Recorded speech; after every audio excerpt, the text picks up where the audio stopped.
Subscribe કરો અમારી news ચેનલને અને બેલ આઇકોન ક્લિક કરવાનું ભૂલતા નહીં. આમ આદમી પાર્ટી દ્વારા સુરતમાં સ્થાનિક સ્વરાજની આગામી ચૂંટણીને ધ્યાનમાં રાખીને સંમેલન યોજાયું. પ્રદેશ પ્રમુખ ઈશુદાન ગઢવી અને સંગઠન મહામંત્રી મનોજ સોરઠિયાએ આગેવાની કરી. પ્રદેશ પ્રમુખ ઈશુદાન ગઢવીએ જણાવ્યું કે આપ ગુજરાતમાં જોરશોરથી મેદાનમાં છે અને 2027માં તેમની સરકાર બનશે. કમલમ જેવા ગેરકાયદેસર બનાવટોને તોડી સરકારી હોસ્પિટલ અને સ્કૂલો બનાવવાની વાત પણ કરી. ચૈતર વસાવાના નેતૃત્વમાં દક્ષિણ ગુજરાતમાં આપ મજબૂતી મેળવી રહી છે.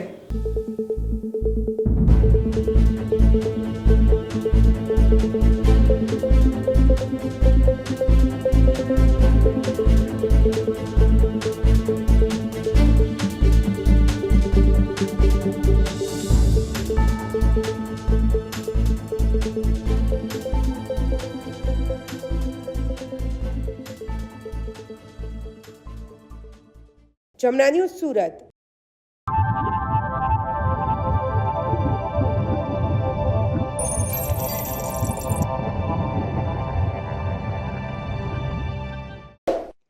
સબસ્ક્રાઇબ કરો અમારી ન્યૂઝ ચેનલને અને બેલ આઇકોન ક્લિક કરવાનું ભૂલતા નહીં.